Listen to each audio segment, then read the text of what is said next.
It's 9 a.m. I'd like to welcome everybody to the work session for the Limestone County Commission. Eldon, do we have any public comment? Yes, Ben Yother.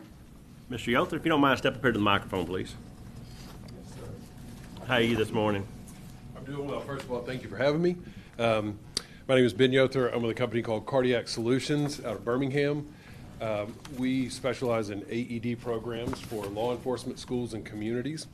I have talked with Sheriff McLaughlin about a similar program for the Sheriff's Department. You guys have a packet of information. What we do know is first responders, which often, even in medical emergencies, are going to be law enforcement, if they arrive to the scene of a cardiac event, cardiac arrest, with the ability to begin defibrillation and CPR within the first 3 to 5 minutes, we have a much higher likelihood of survival for that citizen. Average nationally EMS response times is 8 to 12 minutes.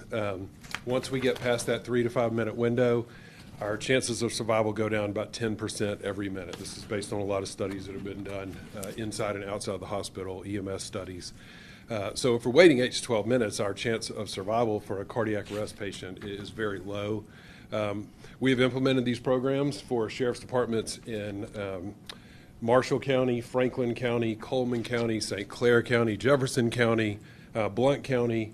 The County Commission in Madison County recently approved a similar program to put AEDs in the backs of all the cruisers, all the patrol vehicles for Madison County as well. And I would just ask that the Commission consider partnering with the Sheriff's Department and just walking through the process to see if this would be a good addition and a way to serve and protect the citizens of Limestone County as well. I don't know what my time is, but if you have any questions, I would love to take questions. I'd be happy to come back, meet with you individually or as a group, and kind of show you what this program looks like as well. What kind of training is involved in the use of these, and do y'all provide that? That's a great question. Yes, sir. We do a full training. We have a team internally of former and still practicing firefighters and medics, EMTs. We recently launched. It was the largest law enforcement AED program in the state of Alabama. It was on the news this week in the city of Montgomery, and our training team, spent 2 straight weeks there and trained every officer on CPR and the use of the AED. That's included with that the is price included. Of the yes, equipment. Sir. That's included, and we're right down the road. And we also do ongoing training and assistance with all of our customers as well. Thank you, sir. Yes, sir. Thank you very much. Appreciate it. Appreciate you having me. Thank you. Thank you, Mr. Yoder. Linda Shue. How you doing, Ms. Shue? Great, how are you? Doing great. Good morning. I live over in Carriage Park subdivision, which is just west of Mooresville Road and north of Newby Road, and I have a question about the Haney Leopard Farm subdivision. We have a couple questions about drainage and also the lot. Is this the correct time to ask the questions? Well, the best thing to do is speak with Mark during the break about the questions, but go ahead and give us your questions, Okay, and then sure. he can answer them during the break. That's Sure. best We way. live adjacent to where that lot's going, or where that subdivision is going to be developed, and I understand it's only 3 lots. So the one that we have concern with is Lot 3, which is the largest plat. Wondering if that can be subdivided into smaller lots for multiple homes. Just kind of getting an idea of what's going to be put up behind our home, where we live in Carriage Park, and my neighbor also, I'm here to speak for her. And then the other question we have is drainage. That lot is quite a bit higher than all the lots on the other side of the fence, which are in Carriage Park, and we just don't want, as it's being developed, to have water issues where our yards get flooded. We're contemplating putting a pool in, and that would be a really big problem for us to have to deal with. So just to keep that in mind as the lot's being developed and graded. And those are my questions. All right. Well, during the break, I'll let Mark. He'll speak with you during the break. He's the county engineer, and he can answer Yeah, any we've had questions. questions with Heath, and we've also spoke to the Morel Engineering about having a survey and things. So we've already kind of had some communication back and forth. Thank you. Thank you, ma'am. Thank you. Xerxes Wall. Mr. Wall. Good morning. Good morning. How are you doing, Xerxes? I'm doing good. Well, you all know why I'm here probably by now. We hear a lot about the Green New Deal, and it's easy to blame the Biden administration, but they are relying on you, our county commission, to play a big part in their plans. Since the NFIP, National Flood Insurance Program, will require counties to implement building codes in flood hazard areas and current Alabama law requires that any county that has building codes implement federal and international codes to include the energy efficiency codes. You, as commissioners, will be the means to bring many of these plans to our county. It may be a good idea to put in triple pane windows or low flow toilets, extra insulation, or a line for an electric stove, even if you want a gas stove. Maybe even an outlet for an electric car charger, but these should be your choice and not forced on you by these codes. It should be based on what the individual needs are. You might not be able to afford the extra cost from building a house, or you may see no need to have an electric car. You may plan to heat with wood, which is abundant and nearly free in our area. Therefore, you may not want the required extra insulation. However, there are more reasons to avoid these codes. There are already parts of the world and other states in this country that require thermostats and appliances that force you to reduce energy usage when they think you should, not when you think you should. And these are things that we don't want in Limestone County. And it's hard to even talk about them, really. It's hard to even imagine that, but it is something that's being done already in more liberal states, and that they're kind of doing a backdoor here. We can't rely on President Biden or Harris administration or even a Trump administration to protect us, and nor can we rely on Montgomery. We have to rely on you here at the local level. Since you work here, you're in a part of our community, and you understand the needs here. And as an example, our Alabama legislator just recently passed a bill to facilitate carbon sequestration in the state. This is something that not even Robert Kennedy Jr., a proclaimed liberal, supports, and self-proclaimed liberal. And, I appreciate your thoughts on this, because a lot of times consequences kind of come in the back door, and we think we're just doing flood insurance, but it brings these other things with it. So thank you so much. Thank you, Xerxes. Thank you. No further comments. All right. Thank everybody for their comment. Thank everybody for coming in today. And Mark, we'll get with you during the break. Okay. Thank y'all. Moving forward, on the work session agenda for today, we'll have the minute from August the 5th of 2024. Does anybody have any comment about the minutes? All right, hearing none. We'll also have claims in the amount of $2,129,157.59. Anybody got any dispute or any conversation with any claim being paid? All right.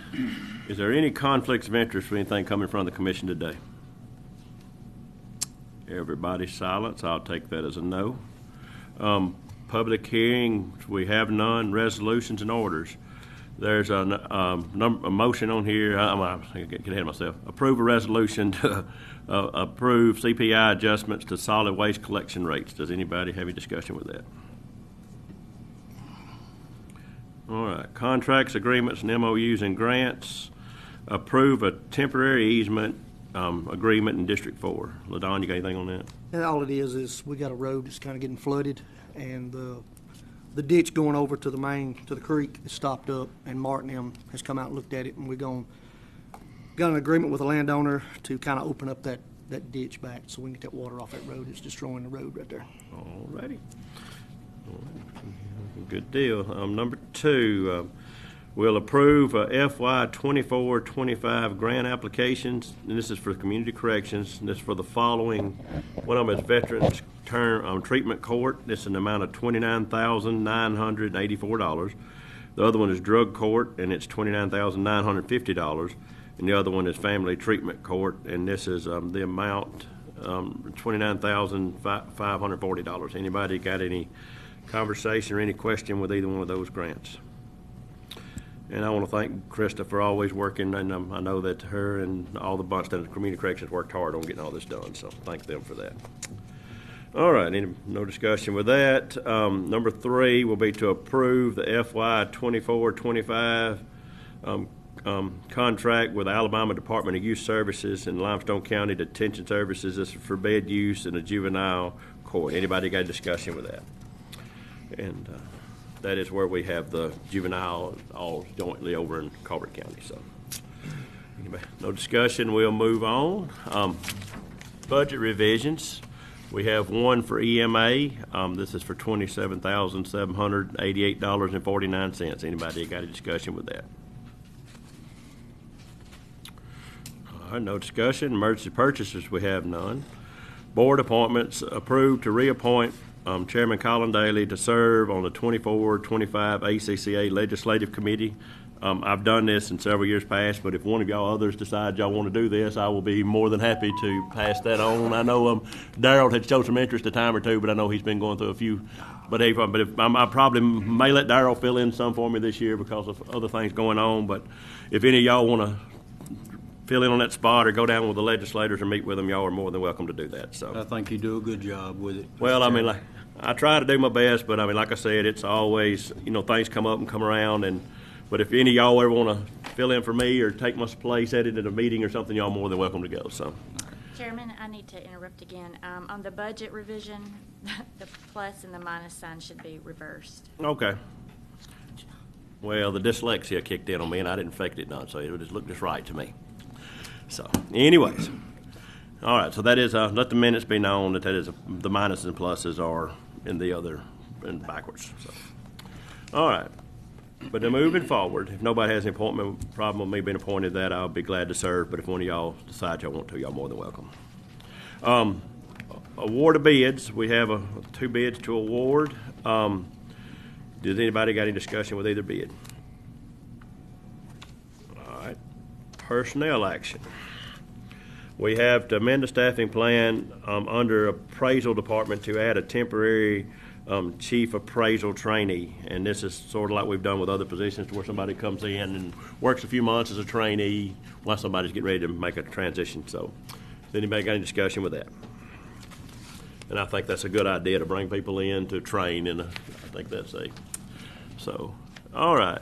And then to amend the staffing plan under the License Commission to add another help desk clerk, making a total of 2 help desk clerk positions. And this is something that Joseph had started a few years ago with a help desk clerk downstairs.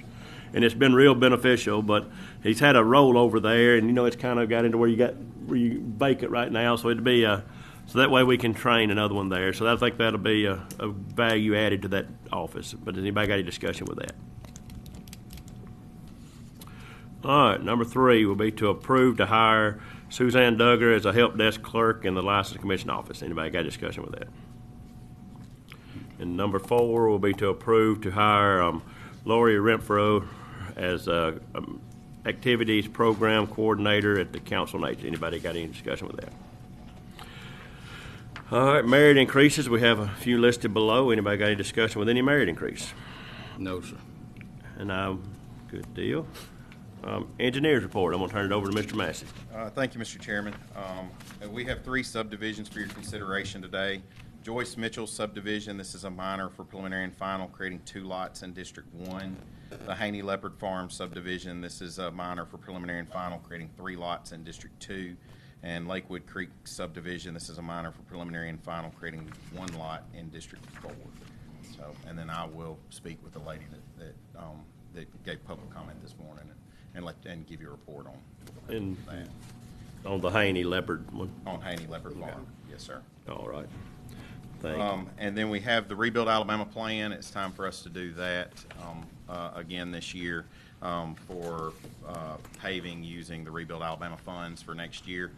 In your packet, we have that plan for your review.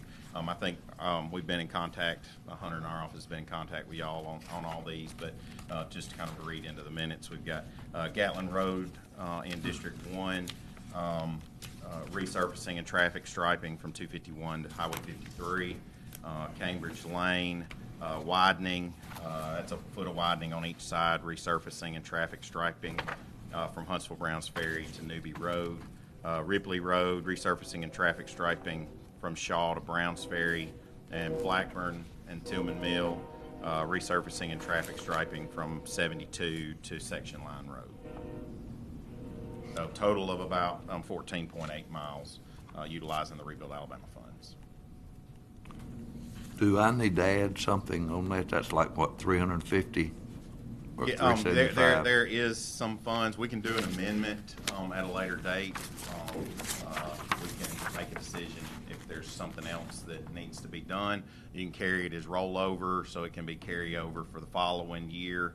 You've got a few options there. Okay. So we can either do the project and make sure and see if it comes in any higher or whatever, or like I said, and we can roll those additional funds, or like I said, or we can add. We can do an amendment, but it's just by the end of the month, we're required to have this plan submitted to the state for how we're going to use these funds.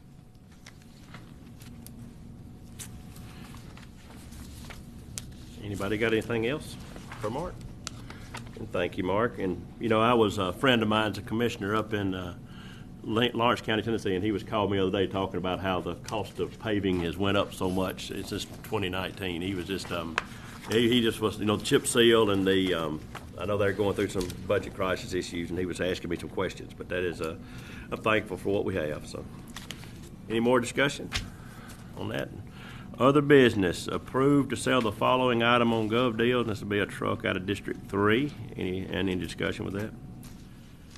And before we have no executive session. Before we recess, anybody else got any other business they want to talk about today? All righty. Nothing being said, we will recess for 15 minutes, and I will use my handy dandy. You found it. No, she brought me another one. And see, it's 16, it's 9:31. That's pretty easy, isn't it? So we'll be back Put here your at name